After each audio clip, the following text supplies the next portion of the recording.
Hello दोस्तों, स्वागत है आपका अपने यूट्यूब चैनल HRY एजुकेशन में। रीजनिंग के महत्वपूर्ण क्वेश्चन की एक और वीडियो लेकर आपके सामने प्रस्तुत हैं। तो शुरुआत करते हैं आज के सेशन की।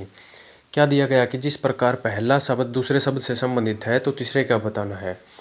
जैसे हमने यहाँ पर क्या किया, 10 का स्क्वायर करने के बाद क्या होता है 100 और -1 कर दिया तो 99 प्राप्त हो गया हमें। उसी प्रकार से यहाँ पर हमने 9 का स्क्वायर किया तो 9 का स्क्वायर होता है 81 और 81 में से 1 माइनस किया तो हमें 80 प्राप्त हुआ। 80 हमारा ऑप्शन बी में है। नेक्स्ट क्वेश्चन है हमारा, दी गई आकृति में प्रश्नवाचक चिन्ह के स्थान पर कौन सी संख्या आएगी, यह हमें बताना है। तो ये बड़ा ही इजी क्वेश्चन है, इसको आप आसानी से कर सकते हैं। क्या दे रखा है 1 3 5 7। तो यहाँ पर जो प्रश्नवाचक चिन्ह दिया गया है यहाँ पर हमारी कौन सी संख्या आएगी, तो इसको देखते हैं। कितने का गैप है 1 से 3 में, फिर 3 से 5 और 5 से 7। तो यहाँ पर हमारे जो संख्या है वो कौन सी आनी चाहिए। तो अगर हम गैप की बात करें कि गैप कितने का है, तो यहाँ पर कितने का है +2 का, यहाँ पर +2, तो यहाँ पर भी +2 है। तो आगे भी गैप कितने का आएगा +2 का। तो साथ में अगर हम 2 जोड़ देते हैं तो हमें क्या प्राप्त होता है 9। 9 हमें किस ऑप्शन में दिखाई दे रहा है, तो ऑप्शन ए जो है हमारा राइट आंसर हो जाएगा। ठीक है, ऑप्शन ए हमारा राइट आंसर हो जाएगा।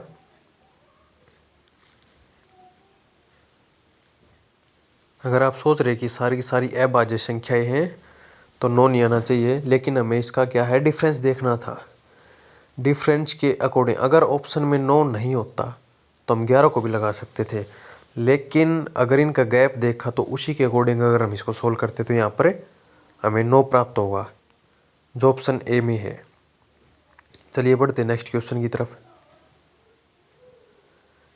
यदि किसी सांकेतिक भाषा में डॉक्टर को CODROT लिखा है तो उसी प्रकार मोनिको को क्या लिखा जाएगा। कोडिंग रिकॉर्डिंग से भी क्वेश्चन आपको देखने को मिले हैं और ये इतने कठिन होते नहीं जितने हमें लगते हैं। और इनको करने की एक आसान सी ट्रिक क्या होती है, जैसे सबसे पहले हमें क्या है यहाँ पर डॉक्टर और यहाँ पर क्या लिखा है इसने CODROT, तो हमें क्या बताना है मोनिको। अब सबसे पहले क्या है DOCTOR हो गया, तो DOCTOR को आपको क्या दिखाई दे रहा है, यानी कि यहाँ पर इसने C से उठाया हुआ अंक, यानी कि DOC का इसने उल्टा लिख दिया COD। ठीक है, CODROT। उसी प्रकार से हमें मोनिको का बताना है। ठीक है, तो मोनिको का जैसे जिस प्रकार से ये उठा रखा है वहीं पर जैसे NOM। अब देखें NOM ना ऑप्शन ए में है, ना बी में है, ना सी में है, कट गया। तो आंसर तो हमारा आ ही चुका है, आंसर तो हमारा आ ही चुका है कि किसके अंदर है, तो NOM।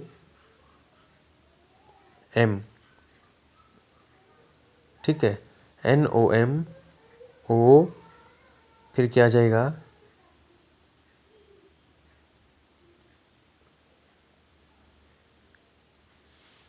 O, फिर K और फिर हमारा I।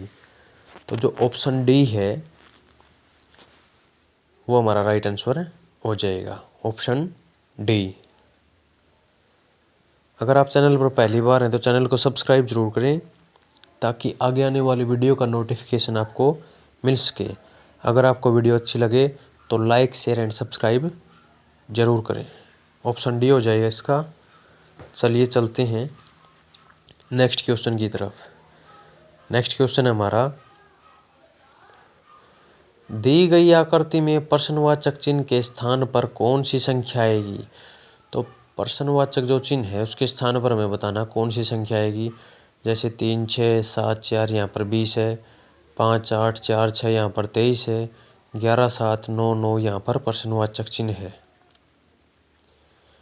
तो देखिए सबसे पहले हमें ये पता लगाना है कि 20 यहाँ पर 20 और यहाँ पर 23 किस प्रकार से आए हैं, तभी हम ये बता सकते हैं कि प्रश्नवाचक चिन्ह के स्थान पर हमारी कौन सी संख्या आएगी।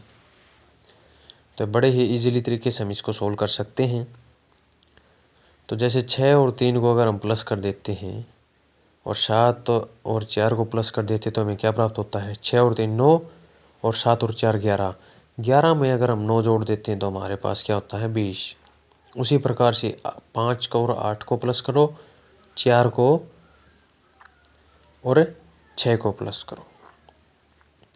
तो जैसे 8 और 5 कितना हो गया हमारा 13 और 6 और 4 10। तो 13 और 10 23 हो गया हमारा। उसी प्रकार से हमें नेक्स्ट पर भी यही चलना है। ठीक है, तो इससे हमें 23 प्राप्त हो गया। अब 11 और 7 और 9 और 9 को हमें प्लस करना है। तो 11 और 9 20 और 9 29 36 प्राप्त हो गया। तो 36 आपको किस ऑप्शन में दिखाई दे रहा है, तो ऑप्शन ए जो है वो हमारा राइट आंसर हो जाएगा इसके अंदर, ऑप्शन ए। चलिए चलते हैं। उम्मीद करते हैं कि आपको ये समझ में आ गया होगा। अगर कोई भी क्वेश्चन में अगर आपको डाउट रहता है तो आप कमेंट सेक्शन में पूछ सकते हैं। अगर आपको समझ में ना आए तो आप वीडियो को दोबारा से देख सकते हैं। चलिए चलते हैं नेक्स्ट क्वेश्चन की तरफ। नेक्स्ट में क्या कह रहा है कि दिए गए शब्द में वेन आरेख का सही संबंध बताइए। हमें क्या बताना है, इसका सही संबंध, यानी कि भारत, आगरा और ताजमहल। और ये जो ऑप्शन दे रखे हैं ए बी सी डी, आपको इनमें से कोई एक ऑप्शन है जो हमारा सही है। तो इसके लिए हमें सबसे पहले डायग्राम बनाना होगा, और डायग्राम हमारा किस प्रकार से होगा वो बताना है। तो कैसे बताना है, अब देखिए इसको हम कैसे सोल्व कर सकते हैं। भारत, आगरा और ताजमहल, अब इन तीनों का आपस में कोई संबंध है या नहीं है। ठीक है, तो सबसे पहले हम डायग्राम बनाते हैं भारत का। ये हो गया हमारा भारत का डायग्राम। अब आगरा, आगरा कहाँ पर है, भारत के अंदर है, और ताजमहल जो है वो आगरा के अंदर है। देखिए ताजमहल आगरा के अंदर है, आगरा भारत के अंदर है। तो कुछ इस प्रकार से हमारा डायग्राम बनेगा जो ऑप्शन बी में आपको दिखाई दे रहा है। तो ऑप्शन बी जो है वो हमारा राइट आंसर हो जाएगा। ठीक है, ऑप्शन बी। चलिए चलते हैं नेक्स्ट क्वेश्चन पे। जिस प्रकार पहला शब्द दूसरे शब्द से संबंधित है उसी तरह तीसरे शब्द का संबंध बताइए। अब क्या कहलाता है कि आंवला का जो संबंध विटामिन सी से है, गाजर का संबंध किससे होगा। अब आंवले के अंदर इसने क्या कहा कि आंवले के अंदर क्या पाया जाता है, तो आंवले के अंदर पाया जाता है विटामिन सी। अब जब आंवले के अंदर विटामिन सी पाया जाता है तो हमें यह बताना कि गाजर के अंदर कौन सा विटामिन पाया जाता है। विटामिन डी पाया जाता है, विटामिन के पाया जाता है, विटामिन ए पाया जाता है, विटामिन ई। तो आप क्या बताओगे कौन सा विटामिन पाया जाता है। तो हमें यह बताना कि गाजर के अंदर हमारा कौन सा विटामिन पाया जाता है। तो गाजर में विटामिन ए पाया जाता है। तो ऑप्शन सी जो है वो हमारा राइट आंसर हो जाएगा। इस प्रकार से आंवला का संबंध विटामिन सी से है, तो गाजर का संबंध हमारा विटामिन ए से हो जाएगा। ठीक है, उम्मीद करते हैं कि आपको ये क्वेश्चन अच्छी प्रकार से समझ में आ गया होगा। तो चलिए चलते हैं नेक्स्ट क्वेश्चन की तरफ। ये बड़ा ही महत्वपूर्ण क्वेश्चन है क्योंकि इसमें कहीं ना कहीं बार कन्फ्यूज़न हो ही जाता है। कितने वर्ग हैं, कई बार वर्ग पूछ लेते हैं, कई बार त्रिभुज पूछ लेते हैं, कई बार आयत भी पूछ लेते हैं। तो इस आकृति में कितने वर्ग हैं, तो इसको हम किस प्रकार से जैसे नंबर डाल लेते हैं यहाँ पर 1 2 3 4 5 6 7 8 और 9। तो 9 तो यहाँ पर ये हो गए। ठीक है, और देखें अगर एक ये वाला हो गया, एक ये वाला हो गया 2, एक ये वाला 3 और एक ये वाला 4 और एक ये पूरा वाला। ठीक है, तो ये हमारे कितने हो गए 9 और 4 13 और 1 14। ये तो चलो छोटी आकृति थी, हमने आसानी से बता दिया कि इसके अंदर कितने हैं। अगर कई बार बड़ी आकृति भी आ जाए तो आप उसको किस प्रकार से सोल्व करोगे, तो उसमें क्या करना आपको, यहाँ पर जैसे यहाँ से स्टार्ट करना है। यहाँ पर क्या लिखा, 1 2 और 3। फिर ऊपर से स्टार्ट करना है 1 2 और 3, और इनकी आपस में क्या कर देनी है, गुणा कर देनी है। यानी कि 3 गुणा 3 कितना हो गया, फिर 2 गुणा 2, और फिर 3 गुणा 3 2 गुणा 2, और यहाँ पर 1 गुणा 1। अब 3 तिया 9, 2 दूनी 4, और 1 की 1 के साथ करेंगे तो 1, 9 और 4 13, और 1 14। तो 14 आपको किस ऑप्शन में दिखाई दे रही है, तो जो 14 है वो आपको ऑप्शन बी में दिखाई दे रही है। तो ऑप्शन बी जो है हमारा राइट आंसर हो जाएगा इसके अंदर। ठीक है, ऑप्शन बी। चलिए चलते हैं नेक्स्ट क्वेश्चन की तरफ। अगला जो क्वेश्चन है हमारा, उसमें क्या बताया गया कि जिस प्रकार पहला शब्द दूसरे शब्द से संबंधित है, उसी तरह तीसरे शब्द का संबंध बताइए। यानी कि क्या दे रखा है, ए बी सी का संबंध जेड वाई एक्स से है, तो एफ यू के का संबंध किससे होगा। यानी कि देखिए, ए से जेड है, यानी कि इसका विपरीत है। ए के विपरीत कौन सा आता है, जेड। बी के विपरीत कौन सा आता है, वाई। और सी के विपरीत कौन सा आता है, एक्स। हमें ये ए टू जेड पता होना चाहिए कि कौन सा अंक है जो किसके विपरीत में आता है। तो देखिए, उसी प्रकार से हमें इसको सोल्व करना है। अब एफ यू के, जिस प्रकार से ए का ऑपोजिट क्या है, जेड, और बी का वाई, और सी का एक्स है, तो उसी प्रकार से ए टू जेड हमें पता होना चाहिए कि कौन सा किसके विपरीत है। तो चलिए इसको सोल्व करते हैं। एफ, अगर हम बात करें एफ की, तो एफ के विपरीत हमारी कौन सी संख्या हो जाएगी, यू, और यू के विपरीत एफ, और के विपरीत कौन सी हो जाएगी, पी। यू एफ पी किस ऑप्शन में दिखाई दे रहा है आपको, वो हमारा राइट आंसर हो जाएगा। यानी कि अगर हम बात करें ऑप्शन ए की, तो ऑप्शन ए जो है वो हमारा राइट आंसर हो जाएगा इसके अंदर। ठीक है, ऑप्शन ए जो है, तो ऑप्शन ए जो है वो हमारा राइट आंसर हो जाएगा। तो चलिए, ठीक है, ऑप्शन ए। चलिए नेक्स्ट क्वेश्चन की तरफ चलते हैं। नेक्स्ट क्वेश्चन जो है हमारा, तो इसमें क्या दे रखा है, तो इसमें आकृति दी हुई है, और प्रश्नवाचक चिन्ह के स्थान पर हमें यह बताना है कि कौन सी संख्या यहाँ पर आएगी। देखिए, यहाँ पर हमें क्या है, एक वर्त दिया गया है, फिर यहाँ पर प्लस का निशान है आगे वर्त में, आगे फिर ये वाली आकृति दी गई है। तो यहाँ प्रश्नवाचक चिन्ह के स्थान पर कौन सी आकृति आएगी, पहले वाला पैटर्न हमें फॉलो करना है, तभी हम यहाँ पर बता सकते हैं। पहले वाला जो पैटर्न फॉलो किया उसके अंदर क्या था, प्लस। तो यहाँ पर भी हमें क्या दिखाई देना चाहिए, प्लस। तो प्लस किस ऑप्शन में है, तो ऑप्शन डी में। तो जो ऑप्शन डी है वो हमारा क्या हो जाएगा, राइट आंसर।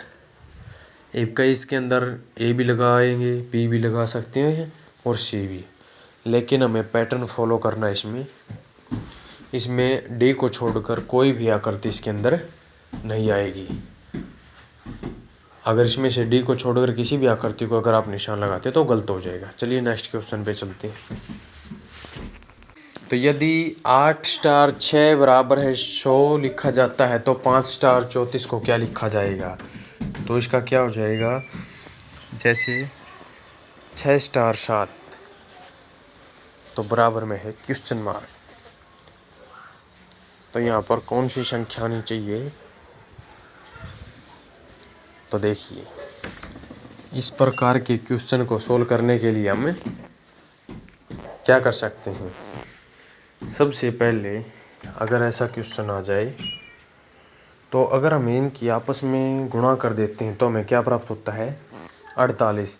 अब 48 का देखिए 2 गुना, तो यहाँ पर क्या आएगा, तो 8 की और 6 की अगर गुणा करी तो क्या हो गया, 8 की और 6 की 48, और 48 का 2 गुना कितना हो जाएगा, तो हमारा 96 हो जाएगा। अगर +4 करते तो हमें 100 प्राप्त हो जाता है। ठीक है, उसी प्रकार से अगर हम आगे देखें तो 5 थी ये 15, और 15 का 2 गुना किया तो 30, और +4 कर देते तो 34, यानी कि ये यहाँ तक भी ठीक है। अब आगे करते हैं, देखो 6 सते 42, 6 सते कितने हो गए 42, और 42 की 2 के साथ गुणा करते हैं तो कितने हो गए 84, 42 दूनी 84। अगर 84 में 4 जोड़ते हैं तो कितना मिलेगा हमें 88, 88 ऑप्शन में ही नहीं है, तो ये वाली ट्रिक हमारी काम नहीं करेगी। तो अब देखिए दूसरा कौन सा तरीका है इसको सोल्व करने का। 8 का स्क्वायर कर देते हैं। 8 का स्क्वायर कितना होता है हमारा 64, प्लस में 6 का स्क्वायर इतना होता है 36, 64 में 36 को जोड़ देंगे तो 100 प्राप्त होगा। उसी प्रकार 5 का स्क्वायर कितना होता है हमारा 25, और 3 का स्क्वायर होता है हमारा 9, तो 25 और 9 कितने होते हैं हमारे 34। ठीक है, उसी प्रकार से अगर हम बात करें 6 का स्क्वायर हमारा कितना होता है, तो 6 का स्क्वायर होता हमारा, तो यहाँ पर हमें 100 भी मिल गया और 34 भी मिल गया, तो 6 का स्क्वायर होता है 36, और 7 का स्क्वायर होता हमारा 49। अगर इन दोनों को प्लस कर लेते हैं तो हमें क्या प्राप्त होता है, तो इनको जोड़ने पर हमें प्राप्त होगी कौन सी संख्या, तो 9 और 6 15 का 5, 4 3 7 और 1 8, यानी कि कौन सी संख्या प्राप्त हुई हमें 85। ठीक है, तो 85 आपको किस ऑप्शन में दिखाई दे रहा है, तो ऑप्शन जो बी है वो हमारा राइट आंसर हो जाएगा। ऑप्शन बी हमारा राइट आंसर हो जाएगा। ठीक है, उम्मीद करते हैं कि आपको वीडियो समझ में आ गया होगा ये क्वेश्चन। अगर ना आए तो आप वीडियो को दोबारा से देख सकते हैं। वीडियो को अंत तक देखने के लिए आपका धन्यवाद। आज के सवाल हमारे यहीं पर ख़त्म होते हैं। मिलते हैं नेक्स्ट वीडियो में।